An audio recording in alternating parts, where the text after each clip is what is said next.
Hello, जवाब दिया है कि हमारी समान योद्धा होगा।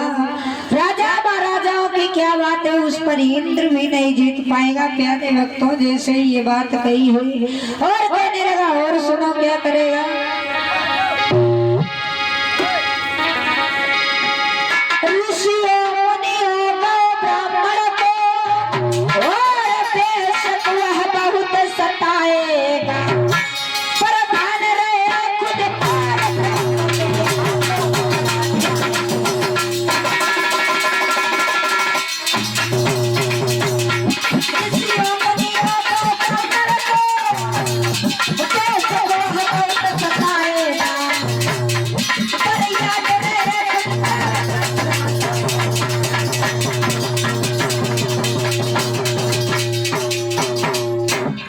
जवाब दिया है, ऋषियों मुनियों को ब्राह्मणों को बेशक को बहुत सताएगा, लेकिन खुद भगवान के हाथों से मुक्ति पाएगा।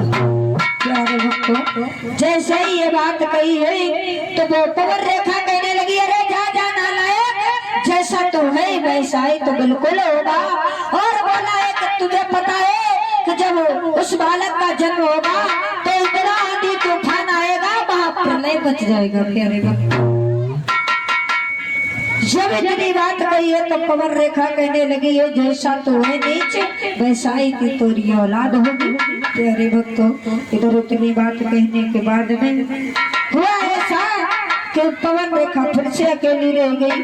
जब अकेली रह गई है तो इधर रोती चिल्लाती भागती हुई जा रही, तब तक इधर से सहेलियां आ गई हैं पवन रेखा के। जब सखियां आई हैं तो सखियों को देखा है पवन रेखा ने, कहने लगी, अरे सहेलियों तुम कहाँ चली गई थी, क्योंकि इतनी देर में तुम आई हो, तब तक तुम्हें नहीं पता है इतना भयानक जंगल है, इसमें हमें बहुत डर लग रहा था।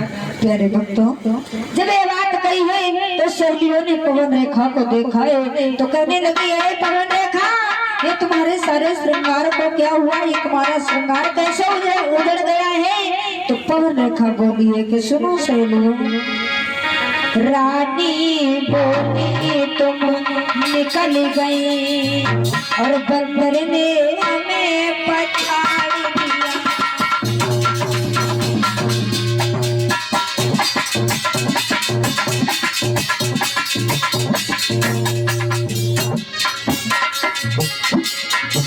रानी बोली तुम निकल गई,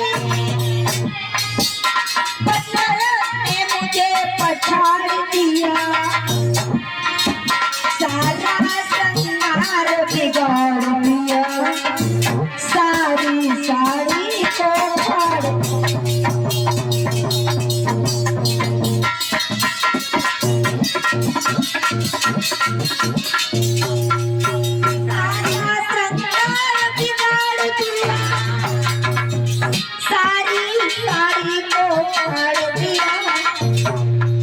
रानी बोली तुम निकल गई,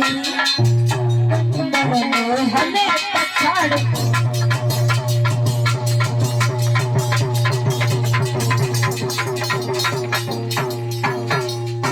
जवाब दिया है कि बहन तुम तो हमसे बिछुड़ गई, लेकिन बंदर एक आया, उसने हमारे सारे श्रृंगार को उजाड़ दिया और मेरी साड़ी फाड़ दी। प्यारे भक्तों, जवाब दिया अब घर के लिए चलो। इधर सारी सखियां चली गई है, पवन रेखा भी चली गई है। हुआ ऐसा, इधर धीरे धीरे समय व्यतीत गया। जब समय व्यतीत गया है, समय व्यतीत जाने के बाद में प्यारे भक्तों, इधर पवन रेखा के गर्भ से एक बालक ने जन्म लिया। जैसे ही उस बालक ने जन्म लिया तो बताया था उस राक्षस ने कि जब इस बालक का जन्म होगा, तेरी कोख से किसी संतान का तो आंधी और तूफान बहुत भयानक आएगा।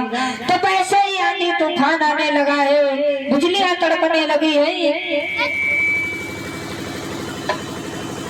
इधर धरती और आकाश सब हिलने लगा, भूमंडल तक हिलने लगा है। मेरे प्यारे भक्तों, इधर उग्रसेन ने सुना है कि मेरे घर में एक संतान की प्राप्ति हुई है। तो महाराज उग्रसेन बड़े खुशी है, खुशी के हमारा कोई ठिकाना नहीं है। लेकिन हुआ ऐसा मेरे प्यारे भक्तों कि जो वो बालक था पवन रेखा और महाराज उग्रसेन बड़े प्रेम के साथ में खिला रहे, पालन पोषण किया है। इधर अपने कुल को जो ब्राह्मण को बुलाया है, तो ब्राह्मण को जब बुलाया है तो नाम संस्कार कराया है, ब्राह्मण ने नाम रख दिया है